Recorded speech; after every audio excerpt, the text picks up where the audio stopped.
Hello everyone, welcome to Vision Craft Academy. So friends, आज हम discuss करेंगे कि हाउ डिजिटल इंडिया और technology is impacting health care space. Friends, before we start today's topic, लोगों को idea दे देना चाहती हूँ कि इस टॉपिक से किस टाइप के क्वेश्चंस पूछे जा सकते हैं। How technology is helping in the evolution of health care services, या फिर how health care sector as a whole is evolving with advancement in technology, या फिर how digital India is impacting health care services, या how technology is impacting health care services, right. So इस type के questions इस topic में से frame हो सकते हैं। एंड अलॉन्ग साइड आपके ऐसे में अगर आपको हेल्थ केयर और टेक्नोलॉजी या डिजिटल इंडिया के बीच में कनेक्ट इस्टेब्लिश करना हो तो भी आप सेम कंटेंट यूज़ कर सकते हैं। फ्रेंड्स, आज की वीडियो स्टार्ट करने से पहले अगर आप इस चैनल पे नए हैं तो प्लीज़ आप डिजिटल इंडिया की सीरीज़ वाली प्लेलिस्ट में जाके डायरेक्टली उसको फ्रॉम द स्टार्टिंग एक्सप्लोर कर सकते हैं। उससे आपको ज़्यादा अच्छे से समझ में आएगा। And for your convenience, thumbnail के इमेज पे सीरियल नंबर्स भी मेंशन किए हुए हैं, लाइक 1 2 3, राइट, जिससे कि आप उसको प्रॉपर क्रोनोलॉजी में देख सकते हैं। तो friends, this will really help you to establish one to one connect between the topics. जिस सीक्वेंस में मैंने आपको कंटेंट डिलीवर किया था उसी सीक्वेंस में अगर आप देखेंगे, you will be able to utilise this course in the best way possible. तो friends, without any further delay, let's get started. Friends, बात करें इंडिया में हेल्थ केयर की तो इसे दो कंपोनेंट में डिवाइड कर सकते हैं broadly. One is public health care, the other is private health care. Information technology और biotechnology are the twin engines with immense potential to transform the healthcare industry as a whole. Friends, हम थोड़ा सा इसको politically समझते हैं तो explicitly हमारे constitution of India में fundamental right to health mention नहीं है, बट कॉन्स्टिट्यूशन ऑफ इंडिया के आर्टिकल 21 में fundamental to life and personal liberty का एक्सप्लिसिट मेंशन किया गया है। और जब भी हम राइट टू लाइफ की बात करते हैं तो right to health is inherent to right to life with dignity, right. तो you can quote article 21 whenever you want to establish a political viewpoint for this, right? And then you can also quote about DPSB. So article 38, 39, 42, 43 and 47, they put the obligation on the state in order to ensure that कि effective realisation हो right to health का, right. सो आप DPSB को भी mention कर सकते हैं। Care rights की बात करें तो उनका क्या सिग्निफिकेंस है। तो फ्रेंड्स, एक तो इससे कंपल्शन क्रिएट हो जाता है फॉर गवर्नमेंट कि explicitly you have to focus on this area, right. The other thing is wide access to health care services, जिससे कि हम ये इंश्योर करते हैं कि जो भी हेल्थ केयर सर्विसेज प्रोवाइड की जा रही हैं किसी भी कंट्री के सिटीजन्स को, they are good enough to improve the health of the people who receive them, right? And third area जो बहुत important है, that is reduce out of pocket expenditure. So friends, होता क्या है, let's say हम example लेते हैं कि किसी इकोनॉमिकली बैकवर्ड फैमिली में किसी को कोई घातक बीमारी हो गई, तो फ्रेंड्स आज की डेट में he or she will not be able to afford treatment for that, right, because हर जगह जो हेल्थ केयर सर्विसेज हैं वो इतनी ज़्यादा महंगी हैं, राइट। तो एक नॉर्मल सिटीजन के लिए ऐसे ट्रीटमेंट को अफोर्ड कर पाना बहुत मुश्किल है, राइट। तो इसलिए this is one of the major aim that we reduce out of pocket expenditure of the citizens, जिससे कि कोई भी फाइनेंशियल कॉन्सिक्वेंसेस के थ्रू उनको गुजरना ना पड़े, राइट। ट्रीटमेंट के लिए किसी भी तरीके से वो जुगाड़ कर लें एंड ट्रीटमेंट ले लें, देन बाद में की EMIs उतारने के लिए उनको अपनी पूरी ज़िंदगी उसमें लगानी पड़ रही है। तो ऐसा नहीं होना चाहिए। तो this is one of the major factors कि हमारा जो हेल्थ केयर सेगमेंट है वो बहुत कॉस्ट इफेक्टिव होना चाहिए एंड ऐसा होना चाहिए जिससे कि हमारे सिटीजन्स के ऊपर लोड ना पड़े, राइट। वो जी सके एंड उनका फोकस इस पे ना हो कि अगर कोई बीमार पड़ गया तो हम तो उसका इलाज ही नहीं करवा पाएंगे, राइट। टोटल पॉपुलेशन जो अर्बन एरियाज़ में रहती है या जो मेट्रो सिटीज़ में रहती है उनके लिए हेल्थ इंफ्रास्ट्रक्चर की कोई कमी नहीं है, बट अगर हम रूरल एरियाज़ की बात करें तो उनको बेसिक मेडिकल फैसिलिटीज़ भी बहुत मुश्किल से मिल पाती हैं। इसके अलावा गवर्नमेंट को हेल्थ इंफ्रास्ट्रक्चर और रिसोर्सेज में इन्वेस्ट करने की बहुत ज़रूरत है, बिकॉज अभी ये इन्वेस्टमेंट उस लेवल तक नहीं हो पाई है कि हर रूरल एरिया का नागरिक भी उसको ईजिली एक्सेस कर पाए, राइट। और दूसरी चीज़ कि government of India overall GDP के कंपैरिजन में अगर हम रिलेट करें तो ओवरऑल जीडीपी के कंपैरिजन में जितना हम हेल्थ केयर पे स्पेंड करते हैं वो बहुत कम है। फॉर एग्जांपल 2023 में गवर्नमेंट ऑफ इंडिया ने जस्ट 2.1% ऑफ जीडीपी स्पेंड किया था ऑन हेल्थ केयर। तो फ्रेंड्स, अगर आप ओवरऑल इंडिया के पर्सपेक्टिव में देखें so this percentage is very very less considering यहाँ की population is one of the largest populations in the world. तो फ्रेंड्स, इसके बारे में हम डिटेल में डिस्कस करेंगे when I will cover health and nutrition theme, right. But अभी just wanted to give you a introduction about this कि किन किन एरियाज पे हमें काम करना है, right, from the perspective of India as a whole. अब थोड़ा सा हम टेक्नोलॉजिकल पर्सपेक्टिव पे ध्यान देते हैं, because this theme that is ongoing it's all about digital India. तो हम टेक्नोलॉजी पर्सपेक्टिव पे फोकस करके बात करेंगे। आयुष्मान भारत मिशन के बारे में आप जानते होंगे, that was launch by government of India in 2018। तो जो इस स्कीम को लॉन्च किया था या इस मिशन को लॉन्च किया गया था, it was called as a world's largest free health care program, जिसका एम था कि we will provide best in class universal health coverage to our citizens and हम कंप्लीट डिजिटल हेल्थ इकोसिस्टम को enable करेंगे through Ayushman Bharat mission. तो friends, इसके दो components थे, जिसमें फर्स्ट कंपोनेंट वाज कि हम हेल्थ वेलनेस सेंटर्स को इस्टेब्लिश करेंगे ऑल ओवर द कंट्री, जिससे कि हम इस इंफ्रास्ट्रक्चर को इनेबल कर सकें, right, so that we can support this health care programme.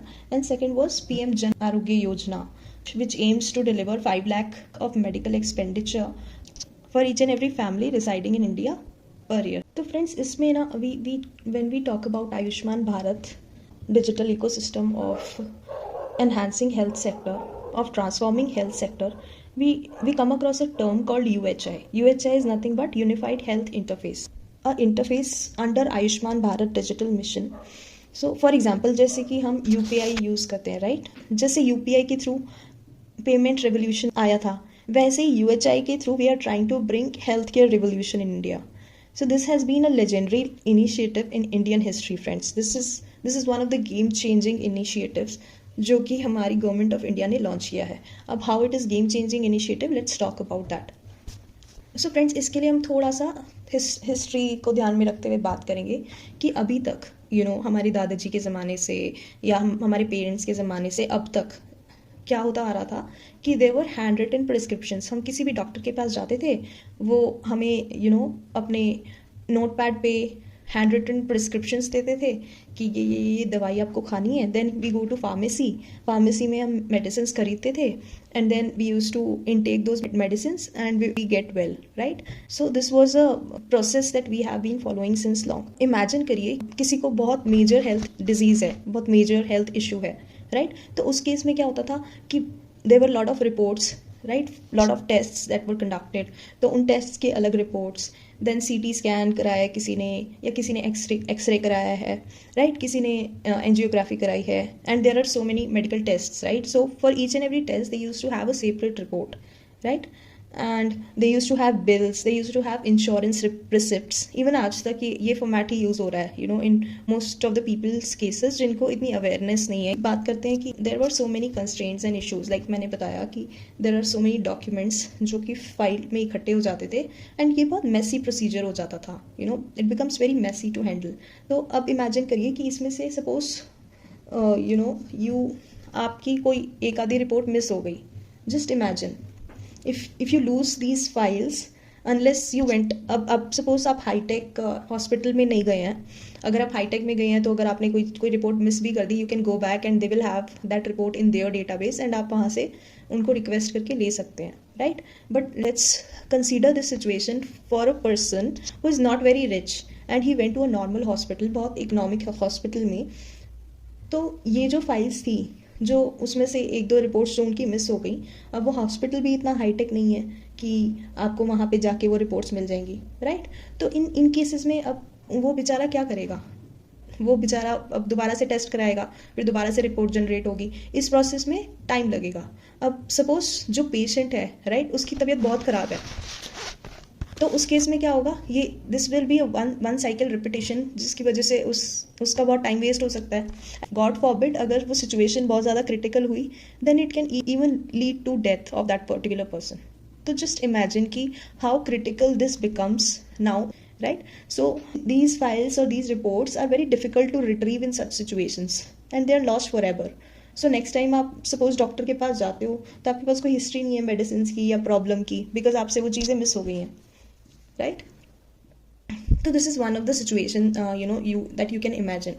The other thing is lack of awareness, right? Let's say although literacy rate is good in India, but there are still some people who are not that much aware कि उनको अपनी medical condition की knowledge हो, right? They used to just consider these reports and वो hospital में जाके they used to consult a practitioner or doctors, and उनको वो after looking at the report they used to take the consultation according to that.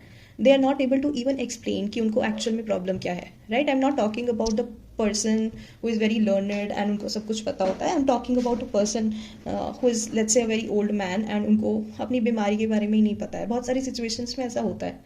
तो उस case में जब उनको अपनी situation के बारे में नहीं पता है, right? तो it becomes very very difficult for doctors to understand merely on the basis of reports कि भाई प्रॉब्लम क्या थी, बिकॉज उनको कुछ केसेस में तो उनको ये भी नहीं पता होता कि मेरे टेस्ट कितने हुए हैं, या मेरे को दवाइयाँ कितनी दी गई थी, या मेरे को इंजेक्शंस कितने दिए गए थे, राइट? तो जो पास्ट मेडिकल हिस्ट्री है that is a very important component for any doctor और एनी प्रैक्टिशनर जिनसे वो कंसल्ट कर रहे हैं to come to a conclusion कि एक्चुअल में उनकी मेडिकल प्रॉब्लम क्या थी.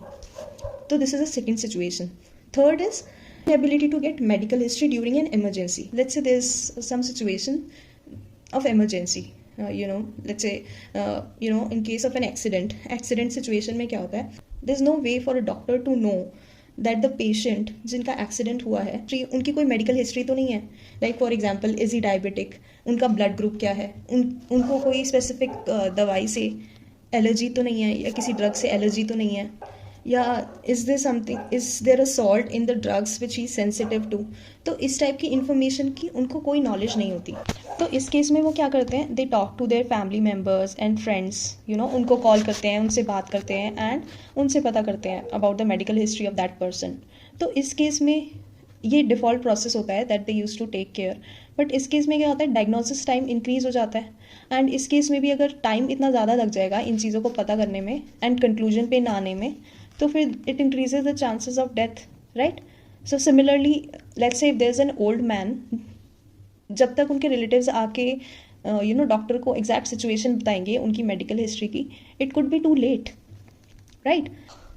सो these are this problem statements जिनको रिजॉल्व करने के लिए there is a solution that government came up with. अब आप बोलेंगे कि जी हम तो इतने सेल्फ अवेयर हैं कि हम अगर डॉक्टर के पास जाते हैं तो हम प्रॉपर स्कैन करके डिजिटली उसको सेव कर लेते हैं, राइट? तो हम अगर सेव कर देंगे तो ईमेल पे या व्हाट्सएप पे हम इस चीज़ को इन रिपोर्ट्स को भेज के इस टाइम को हम रिड्यूस कर लेंगे अपने केस में. So very good you are thinking that कि चलो आप ऐसा कर लोगे. बट ये जो क्रिटिकल रिपोर्ट्स होती हैं लाइक एक्सरेज हो गए, आपके हैंड रिटन प्रिस्क्रिप्शंस हो गए, तो एक्सरेज के केस में क्या होता है, they are not accurately readable in photographs. And hand written prescriptions का भी ड्रॉबैक है, हो सकता है वो सामने वाले डॉक्टर को जिसको आप भेज रहे हैं प्रिस्क्रिप्शन या दिखा रहे हैं उनको राइटिंग ही ना समझ में आए, राइट? कि उसमें लिखा क्या हुआ है. And in case you just wanted to scan and send them, तो I am very sorry to say कि they are not accurately readable through photographs. I don't think कि वो स्कैंड कॉपीज़ में उतना अच्छे से doctors can go through read and then come to a conclusion. तो they comes a risk factor with it. If they are not readable, तो doctor will advise something to you which may not be correct in your case because readability problem है वो आपकी या उनकी problem नहीं है, that is about the readability. So this is again an issue.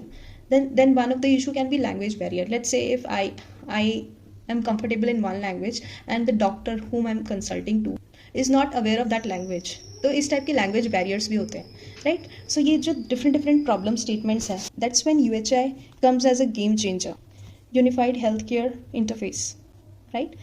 सो ये भी UPI की तरह एक टूल है. UPI में हमारी जैसे ID होती है UPI ID, here in this case we have health ID, जिससे कि योर कंप्लीट मेडिकल हिस्ट्री या health history can be accessed using single platform called UHI. अब आप इमेजिन करिए जैसे for example you take an example of Amazon. अब Amazon में there are various filters available जिससे आप प्रोडक्ट लेवल फिल्टरिंग कर सकते हैं एंड देन आप डिसाइड कर सकते हैं कि आपको क्या परचेज करना है, राइट. सिंगल प्लेटफॉर्म पे आप अलग अलग टाइप की प्रोडक्ट्स खरीद सकते हैं. You can add to cart and you can check out, right. So अब UHI के केस में क्या होता है, just imagine Amazon in case of health care space. Okay, it will become easy to understand. So सारी हॉस्पिटल्स की facilities के बारे में आपको उस प्लेटफॉर्म पे पता चल जाता है, राइट. अब अलग अलग हॉस्पिटल्स में कौन से हॉस्पिटल में ABC सर्जरी फैसिलिटी है, कौन से हॉस्पिटल में नहीं है, राइट. कौन से हॉस्पिटल की रेटिंग कैसी है, देन कौन से हॉस्पिटल में ऑपरेशन थिएटर की अवेलेबिलिटी है, वो उसका लाइव स्टेटस, कौन से हॉस्पिटल में कितने बेड्स अवेलेबल हैं, राइट. तो these are many different areas to which UHI caters to, right. And जितनी आपकी एम्बुलेंस फैसिलिटीज़ हैं they can be accessed under one roof. Tele consultation हो गया, देन होम विजिट्स हो गई. जैसे कोई ड्रग चाहिए तो कौन सी फार्मेसी में, आपके पास की कौन सी फार्मेसी में वो ड्रग अवेलेबल है, right. So all that can be accessed using single platform. Then जितनी भी गवर्नमेंट वेलफेयर स्कीम्स हो गई, हेल्थ केयर इंश्योरेंस हो गया, right, all that can be accessed in a single platform. Just imagine platform is used by multiple players, right. So होता क्या है, अब UPI के केस में जैसे आपको बैंक्स लोन्स प्रोवाइड करते हैं या कोई भी प्राइवेट ऑर्गेनाइजेशन आपको लोन प्रोवाइड करती है, वो आपका सिबिल स्कोर चेक करती है, राइट. सिबिल स्कोर के बेसिस पे वो जज करती है कि आपको वो कितना लोन दे सकती है, कितना लोन देगी, कितना नहीं देगी, अगर देगी तो कितना परसेंटेज देगी, कितने परसेंट इंटरेस्ट पे देगी. All that depends on your CIBIL score. So similarly like CIBIL score, इस केस में you will have a health care score which will help you choose the right policy, which will help insurance companies check how risky or safe you are as a customer depending on your health history, right. So for example, अगर आपको बहुत ज़्यादा problems हैं, health issues हैं, you are not fit, तो उस case में companies क्या करेंगी, आपको इंश्योरेंस तो देंगी बट उसका प्रीमियम बढ़ा देंगी. And let's say if you are fit and fine, तो आपके केस में क्या होगा, premium will be less, right. So it caters to insurance coverage and ease of insurance business as well. Then आपकी public welfare schemes हो गई, जैसे कि आधार का यूज़ करके आपने अपना वेरिफिकेशन किया और यूनिफाइड हेल्थ इंटरफेस पे अपनी ID बनाई, ठीक है. Then GST and digital documentation का यूज़ करके हेल्थ केयर फैसिलिटीज़ ने उस प्लेटफॉर्म पे रजिस्टर कर दिया. फिर देन जनधन योजना के थ्रू करोड़ों लोगों का बैंक अकाउंट बना हुआ है, right. Now because of UPI, अब इन बैंक अकाउंट्स के थ्रू UPI या रुपए के थ्रू पेमेंट हो जाती है UHI प्लेटफॉर्म पे. And all this put together, once you have data for all the patients in a single unified platform, do you see how magical it is. आप समझ रहे हैं पूरा एंड टू एंड प्रोसेस कैसे work कर रहा है. पहले आपका ऑथेंटिकेशन हुआ आधार के थ्रू, देन हेल्थ केयर फैसिलिटीज़ ने भी रजिस्टर किया using they have GST and other digital documentation with them.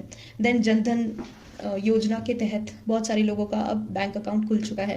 तो each and every citizen of India can actually make best use of this, right, this platform, जिस पे आप आराम से UPI के through cashless mode of payment use करके you can avail the services.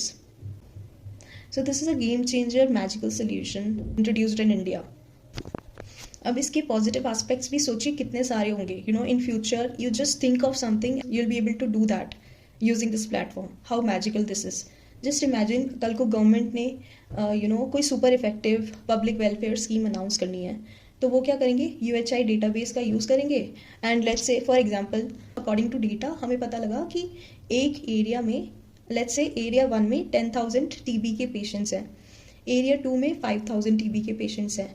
कल को कोई महामारी फैली, एपिडेमिक फैली, कोई ऐसी सिचुएशन भगवान ना करे आए, बट लेट्स से अगर कुछ ऐसा होता है which can affect TB patients easily, तो गवर्नमेंट क्या करेगी, they can easily manage the supply of vaccines.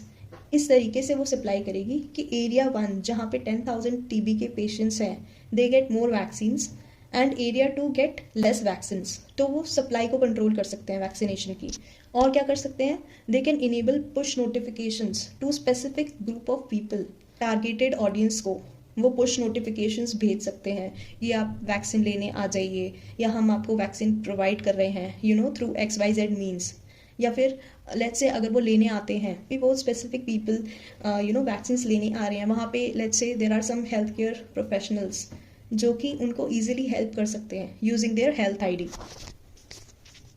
तो आप देखिए, अब इससे वैक्सीन की सप्लाई को ऑप्टिमाइज़ करने के अलावा हमने वेस्टेज को भी रिड्यूस कर दिया और हम वैक्सीन की शॉर्टेज से भी बच गए, बिकॉज हमें पता है कि वो कौन से सिटीजन्स को ज़्यादा इम्पैक्ट कर रही है, एंड देन हम उन सिटीजन्स को पहले प्रेफरेंस दे के उनकी जान बचा रहे हैं, right? So friends, this is the reason why UHI is a big revolution after UPI in India. हालांकि इसके कुछ challenges भी हैं. When we will cover this theme, मैं आपको बताऊंगी कि इसके challenges भी हैं. Like for example, अब हमारे database में 1.4 billion people का data है, right? Citizens of India का data है.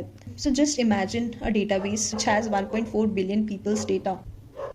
तो उसकी privacy कितनी important होगी? So privacy concern होगा. That can be one of the challenge which we can think of. The other thing is wrong data, right? Let's say there's some inconsistency or there's some wrong data fed in the system, तो उसका भी misuse हो सकता है, right? Because corresponding citizen जिसका data correct नहीं है system में, he or she will get improper treatment. उनका treatment सही से नहीं मिलेगा अगर डेटाबेस में करेक्ट डेटा नहीं है. तो इस टाइप के इश्यूज आ सकते हैं, but we will cover them later. That's not the point. We are just here to discuss about the technological impact. तो आप एज ए टेक्नोलॉजी आप सोचिए कि how this UHI platform is build, कि अलग अलग providers like government, health care insurance companies, then hospitals, right, then shops like medical shops, it brought all these stakeholders in a single platform. And how easy this is for a citizen of India to use that platform, how convenient it became for a citizen of India to use that platform, right? Just imagine. Well, this is all because of technology, right, that we transformed this healthcare ecosystem as a whole. We are using UHI. Friends, इसी की वजह से, because of this high quality treatment, because of the low cost, because of the trained medical staff, India is becoming a hub for medical tourism. Friends, कि बाहर से देशों से बहुत सारे लोग अब इंडिया आ रहे हैं just to avail these medical facilities at low cost through our trained medical staff and high quality treatment. When this world of medicine is clubbed with technology, it is called medtech. Okay, so medtech is a term that you can use for this area. And अब बात करते हैं technologies की. तो कौन कौन सी technologies इस हेल्थ केयर इकोसिस्टम को इनेबल कर रही हैं? तो they are telemedicine, then we have AI, then we have IoT, then we have health information exchange, then we have augmented reality, right? So all these technologies are enabling this system as a whole. For example, telemedicine project की सहायता से remote areas में भी बेहतर quality का इलाज देना संभव है, राइट? अगर हम ऑगमेंटेड रियलिटी की बात करें तो कि अगर किसी पर्सन को कैंसर हुआ है और ट्यूमर को निकाला जा रहा है तो वो शरीर के किसी दूसरे पार्ट में ना फैले. We are ensuring this through augmented reality. इसके अलावा भी बहुत सारी technologies we are using, like I mention, blockchain, 3D printing, AI. Digital transformation is happening to a next level in the health care industry using technology. चलिए अब बात करते हैं इम्पैक्ट्स की. So friends, very first impact that we are going to talk about is tech enabled remote health care services. So friends, remote health services can be availed. घर बैठे बैठे आप अवेल कर सकते हैं हेल्थ सर्विसेज को using there are various platforms that are enabling this, like e-hospitals, then eSanjeevani, that is a tele consultation app, जिसके बारे में मैं आपको पहले भी पढ़ा चुकी हूँ, right? In previous videos I give you this example that how it is transforming India. Then we have telemedicine. Then there are health call centers, right, which fall under this area. Friends, the second impact is quality healthcare that deals with कि हम real time में data share कर रहे हैं patients का to get best possible solutions. For example, National Health Stack can be one example of this. Then we have National Digital Health Mission, right, Universal Electronic Health Record, etc. So आप इन initiatives का example दे सकते हैं whenever we talk about quality healthcare. Next impact, health awareness. So friends, health awareness के भी बहुत सारे examples हैं through which we are promoting awareness about health. For example, national health portal NHP की बात कर सकते हैं इसमें, जिसमें हम हेल्थ रिलेटेड इन्फॉर्मेशन को स्टेक होल्डर्स तक पहुंचाते हैं अलग अलग लैंग्वेजेस में, depending on what language they are comfortable with. Then the other example that you can quote here is Kilkari application. Kilkari application is used to deliver free weekly audio messages about pregnancy, childbirth and care. So you can quote this example also in health awareness.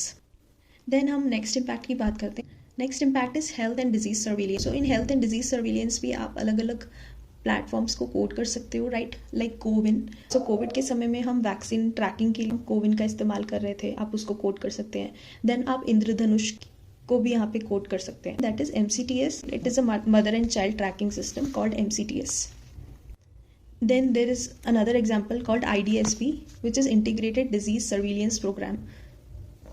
तो ये future में होने वाले outbreaks को detect करने के लिए use होता है एंड प्रिवेंटिव मेजर्स को सजेस्ट करता है depending on the situation. So you can quote about this example also.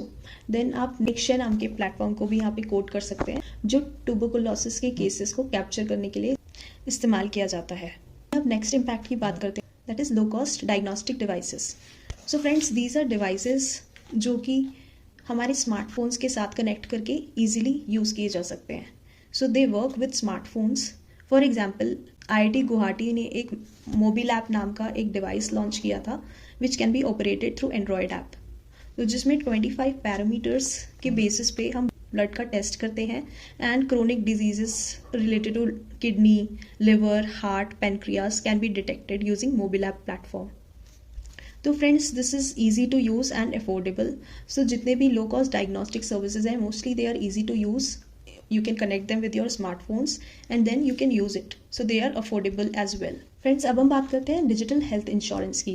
You know, when you talk about digital health insurance, then you can quote about National Health Protection Scheme for paperless, cashless service delivery, जिसमें आपका पूरा health insurance and related services आपको digitally access हो जाती हैं. So friends, अब हम जैसे कि इंश्योरेंस की बात कर रहे हैं, तो health insurance sector is going to be advanced level now. जितनी भी general and health insurance companies हैं, उन्होंने डिसाइड किया है कि 25 जैन से 100% कैशलेस ट्रीटमेंट पूरे देश में लागू किया जाएगा. ये insurance regulatory and development authority of India के द्वारा किया जाएगा. तो इसका एम है कि हमारे भारत में इंश्योरेंस पेनिट्रेशन को बूस्ट किया जा सके, पॉलिसी क्लेम प्रोसेस को स्ट्रीमलाइन किया जा सके, अननेसेसरी डिलेज जो भी होते हैं इन इंश्योरेंस प्रोसीजर्स में या जो भी डिस्प्यूट्स होते हैं उनको अवॉइड किया जा सके, एंड जो रिम्बर्समेंट मॉडल है उसको एनहांस किया जा सके. सो फ्रेंड्स, इसी वजह से 25 जैन से 100% कैशलेस ट्रीटमेंट पूरे देश में, पूरे भारत में लागू किया जाएगा. So this is a cashless everywhere system. अब पॉलिसी होल्डर किसी भी हॉस्पिटल में एडमिट हो सकता है without paying a single penny, and जो भी इंश्योरेंस कंपनीज हैं they will pay the bill on discharge day. Friends, इस कैशलेस फैसिलिटी को कभी भी अवेल किया जा सकता है रिगार्डलेस ऑफ कि हॉस्पिटल उस इंश्योरेंस कंपनी के नेटवर्क में है या नहीं.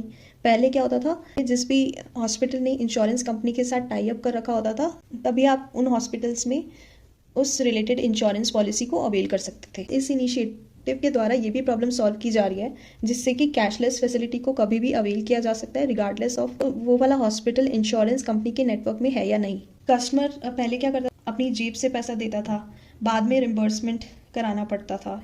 तो होता क्या था, इंश्योरेंस पॉलिसी होने के बाद भी they use to end up paying themselves. Just imagine about people जिनके पास खाली हैंड टू माउथ खाने का ही पैसा होता है या फिर इतनी सेविंग्स नहीं होती. फ्रेंड्स, इमेजिन अ सिचुएशन जहाँ पे लोअर मिडिल क्लास फैमिली में कोई बीमार पड़ गया, अब उनके पास इतनी सेविंग्स भी नहीं है कि वो इलाज करा सके उस बीमारी का. तो उस सिचुएशन में अब इंश्योरेंस सपोज उन्होंने लिया हुआ है और इंश्योरेंस को अवेल नहीं कर पा रहे. सिचुएशन में और उस सिचुएशन में कोई डिफरेंस नहीं है जब उनके पास इंश्योरेंस नहीं होता था, बिकॉज एक बार तो उनकी जेब से उनको पैसा देना ही पड़ रहा है ना, और हो सकता है कि दे कांट अफोर्ड, तो they use to end up borrowing money from relatives या किसी प्राइवेट लैंडर से, जिसका इंटरेस्ट रेट बहुत ज़्यादा भी हो सकता है. तो स्पेशली हमने कोविड टाइम में ये सिचुएशन देखी थी जहाँ पे people were helping the members of the family using loans. तो फ्रेंड्स, पॉलिसीज़ होने के बाद भी अगर ऐसी सिचुएशन आ रही है तो ऑल इन ऑल पॉलिसीज़ होने का कोई फ़ायदा नहीं है. एंड एट लेटर स्टेज कई बार होता क्या है, रिम्बर्समेंट के टाइम पे इंश्योरेंस कंपनीज कोई ना कोई लूप होल निकाल के दे यूज टू डिनाई कि only we will be able to reimburse let's say only 10% या 20%, या कुछ केसेस में दे डोंट इवन रिम्बर्स. तो उस केस में अल्टीमेटली कस्टमर का या पेशेंट का बहुत ज़्यादा लॉस हो जाता था. तो ये सारे इशूज़ अब this initiative we are trying to resolve. तो 25 जनवरी से ये 100% कैशलेस ट्रीटमेंट भारत में लॉन्च किया जाएगा. तो मैंने सोचा since we are covering policy, I will give you heads up about this as well in case you have not gone through current affairs. अब coming to next impact, it is capacity development of health care workers. Friends, it means कि हम किसी तरीके से we are enabling our health care workers in their skill. यहाँ पे आप अलग अलग प्लेटफॉर्म्स को कोड कर सकते हैं, जैसे कि लक्ष्य LAQSHAY, that was one of the platform or one of the app which was helping healthcare workers with the skill set to carry out basic protocols. You can talk about Mobile Academy also here, which is a free audio training course designed to expand and refresh the knowledge base of professionals and improve their communication skills. Coming to last impact, that is COVID pandemic control. So आपने और मैंने और सबने देखा था कि Covid के time पे how enabled we were digitally and technology की मदद से हमने कैसे अपने देश को संभाला था. कोविड पैंडमिक कंट्रोल की जब बात आती है तो हम कई सारी एप्लीकेशंस या प्लेटफॉर्म्स को इधर कोट कर सकते हैं. फॉर एग्जांपल कोविड के ट्रैकिंग के लिए या डेटा की ट्रैकिंग के लिए हमने आरोग्य सेतु ऐप का इस्तेमाल किया था. Right, there was another app called quarantine, जिसे IIT बॉम्बे द्वारा बनाया गया था to track asymptomatic carriers. Right, then there was another app called Sanyam app, जो होम क्वारंटीन के लिए थी, जिसको पुणे म्यूनिसिपल कॉरपोरेशन ने बनाया था.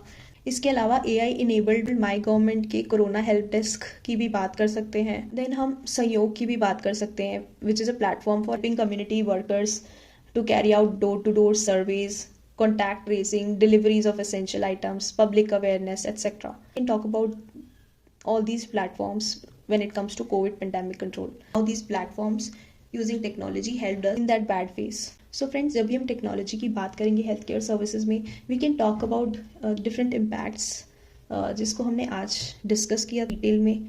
Right, so friends, I hope आपको आज का लेक्चर बहुत इंसाइटफुल लगा होगा. And I would like to quote one thing कि whenever we talk about impact of technology in healthcare services or sector, so friends, we will have to keep it very very crisp. Jin pointers को मैंने screen पे display किया है, आप इन्हीं pointers को quote करेंगे, to the point quote करेंगे, examples दे के quote करेंगे, तो you will be able to fetch very very good marks. Healthcare services या healthcare sector की जब हम बात करेंगे, we will talk about in detail when we will cover this theme in upcoming sessions. But आपको space constraint का ध्यान रखते हुए लिमिटेड स्पेस में अपनी पूरी बात कन्वे करनी है. तो जब भी आप इम्पैक्ट की बात करेंगे, you will talk specifically about the pointers that we discussed in slide. So introduction वाला जो पार्ट है, that's good if you want to cover them in essays या in other way you want to, या as an example just to give you an overview, या फिर आपके interview के time पे जब आपको टेक्नोलॉजी एडवांसमेंट की बात करनी हो related to health care sector. Means writing में you will have limited space, so we are not going to do PhD here. I don't want to go to a level of detail जिसमें आप बहुत ज़्यादा content, आपके पास बहुत ज़्यादा content available हो and आप वहाँ पे सोचते रहें कि मुझे लिखना क्या है. तो ऐसा नहीं होना चाहिए. इसीलिए friends, you focus on only these pointers that we have discussed about, and इन्हीं को एक एक दो एग्जाम्पल्स के साथ अगर आप कोड करेंगे, एक माइक्रो डायग्राम बना के, it will look more impressive and it will give lot of weightage to your answer. So friends, हमें PhD नहीं करनी है, याद रखिएगा. We have to be very very crisp when we are writing answers, because we have limitation of time and limitation of space. So हमें पता होना चाहिए कितने स्पेस में कितनी बात लिखनी है. So if you will just draw this micro diagram and you will give 1 or 2 examples and in each area about that, you are good to go. I hope कि इसका लेक्चर आपको काफ़ी इंसाइटफुल लगा होगा. मिलते हैं नेक्स्ट लेक्चर में. Take care and God bless you.